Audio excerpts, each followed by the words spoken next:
Next exercise 9.2 का question number 1 में ordered pair बनाने हैं जिसमें दो सेट्स दिए गए हैं ए और बी। इन दोनों के रिलेशन से कि ए से बी का जो रिलेशन बनेगा वो, तो क्वेश्चन 1 में ए बी इक्वल हो ए इक्वल बी के, तो ए के वो एलिमेंट जो बी के एलिमेंट्स के इक्वल हों उनका एक ऑर्डर पेयर, जैसे 0 ए में है और 0 बी में भी है तो 0 0 का ऑर्डर पेयर, 1 1 का, 2 2 का और 3 3 का।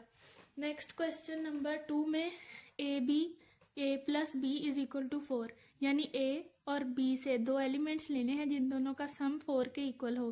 तो हम एलिमेंट लेंगे 1 3 3 1 2 2 और 4 और 0। इसमें 0 4 इसलिए नहीं लिया क्योंकि 0 ए में तो है लेकिन 4 बी में नहीं है, तो फर्स्ट एलिमेंट ए से होना चाहिए, 4 हो गया।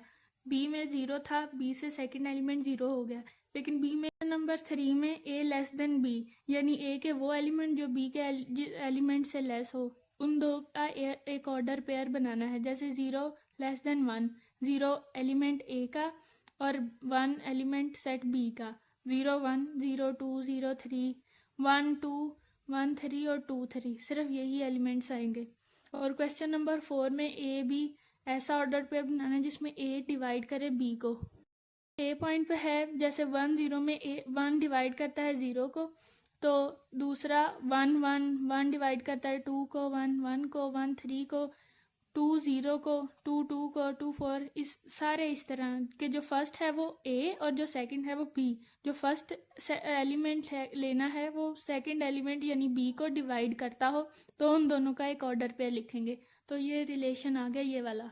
नेक्स्ट क्वेश्चन नंबर 5 में a B ji C D, जिसका अगर हम लें ए बी का तो वो इक्वल हो 1 के। अब ग्रेटेस्ट जी सी डी ऐसे निकाल लेंगे कि फॉर एग्जाम्पल 1 और 0 हमने रखा, अब इन दोनों को कौन सी चीज जो है वो डिवाइड कर सकती है। 1 को सिर्फ 1 कर सकता है और 0 को सारे एलिमेंट्स आ जाते हैं। इन दोनों का कॉमन वो लेना है जो दोनों को डिवाइड करता हो, 1 आ जाएगा। 1 और 0 का 1 आ गया। अब 1 1 को कौन डिवाइड करता है, 1 को भी 1 और 1 को भी 1, दोनों का कॉमन क्या है 1, तो वो इसका जीसीडी भी 1 आ गया। ऑर्डर पे लिखेंगे जिनका जीसीडी 1 के इक्वल हुआ उनका एक रिलेशन बन जाएगा। इसी तरह क्वेश्चन नंबर 6 में ऑर्डर पेयर बनाना है जिसका एलसीएम ए बी इक्वल हो 2 के। इसी तरह अब एलसीएम के लिए भी होता है लोएस्ट कॉमन मल्टीपल। अब ए बी में ए अगर 0 हो या फिर बी 0 हो तो फिर उसका एलसीएम 0 के इक्वल आएगा। जैसे इस एग्जांपल में 2 0 का जो एलसीएम है वो 0 आएगा क्योंकि 2 के जो मल्टीपल्स हैं 0 2 4 6 और मल्टीपल ऑफ 0 तो वो 0 ही हैं। कॉमन मल्टीपल 0 है तो स्मॉलेस्ट पॉजिटिव जो कॉमन मल्टीपल है वो भी 0 है, इसलिए इसका जो एलसीएम है वो 0 आएगा। जो नंबर्स हैं वो 1 और 2 हमें एलसीएम इक्वल टू 2 दे सकते हैं। 1 और 2 का जो पेयर होगा एलसीएम 2 और 2 का ऑर्डर पेयर का जब हम चेक करें तो 2 के मल्टीपल्स पहले लिखेंगे तो वो होंगे 0 2 4 6 8। मल्टीपल्स ऑफ 2 जो सेकंड है उसके भी सेम आएंगे, दोनों के कॉमन मल्टीपल भी सेम ही आएंगे।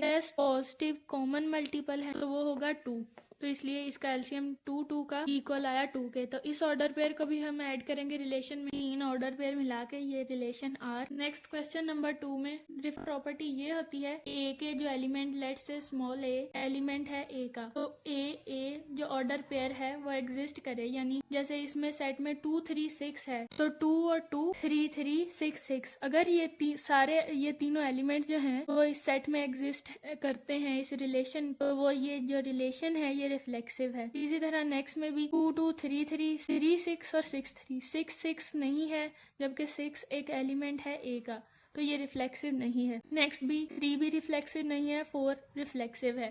पर 3 में ए दिया गया है 1 2 3 5। अब which of the relations on A R symmetric. Symmetric वो रिलेशंस होते हैं जिसमें ए बी कोई जो ऑर्डर पेयर है उसका बी ए अगर एग्जिस्ट करेगा, उस सेट में प्रेजेंट होगा उस रिलेशन में, तो वो रिलेशन सिमेट्रिक होगा।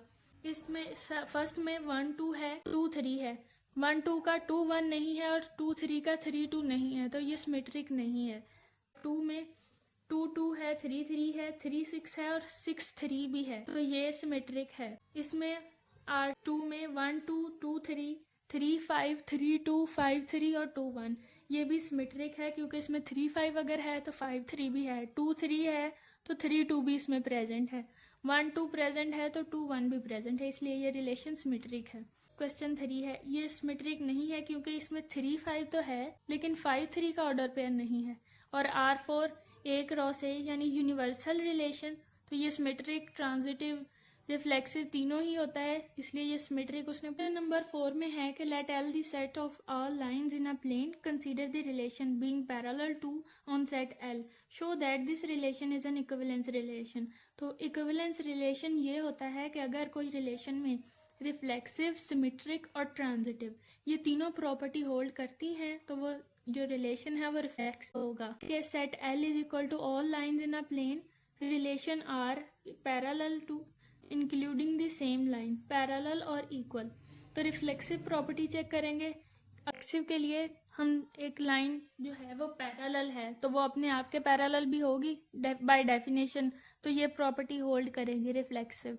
सिमेट्रिक में अगर दो लाइंस हैं A और B, ये लाइन A है और ये लाइन B है, तो A लाइन जो है वो B के पैरेलल है, ये एग्जिस्ट होल्ड करेगी। जो लाइन A है वो लाइन B के पैरेलल है, इसी तरह जो लाइन B है वो लाइन A के पैरेलल होगी, तो इसलिए सिमेट्रिक प्रॉपर्टी भी होल्ड करेगी। नेक्स्ट तीसरी प्रॉपर्टी जो होल्ड करनी चाहिए वो है ट्रांजिटिव की। अब लाइन A, लाइन B और line C, line A line B के पैरेलल है और लाइन B जो है वो लाइन C के पैरेलल है, जैसे इधर है, तो जो लाइन A होगी वो लाइन C के पैरेलल भी होगी, जैसे ये है, ये दोनों लाइंस एक दूसरे के पैरेलल हैं, तो ट्रांजिटिव प्रॉपर्टी भी जो है वो होल्ड करेगी। अगर आप ये तीनों प्रॉपर्टीज़ रिफ्लेक्सिव, ट्रांजिटिव, सिमेट्रिक ये तीनों होल्ड कर गए तो हम लिख। नेक्स्ट क्वेश्चन नंबर 5 में सेट A है, उसको बताना है कि जो इसका रिलेशन है, जैसे क्वेश्चन नंबर 1 में 2 में, तो ये सिमेट्रिक हैं, एंटी सिमेट्रिक हैं, ट्रांजिटिव हैं या रिफ्लेक्सिव हैं। 2 4 और उसका 4 2 प्रेजेंट है तो ये सिमेट्रिक होगा। 2 4 4 2 है लेकिन 2 2 या 4 4 नहीं है तो ये एंटी सिमेट्रिक नहीं है। रिफ्लेक्सिव के लिए भी इसमें 2 2 4 4 होना ज़रूरी था तो ये रिफ्लेक्सिव भी नहीं है।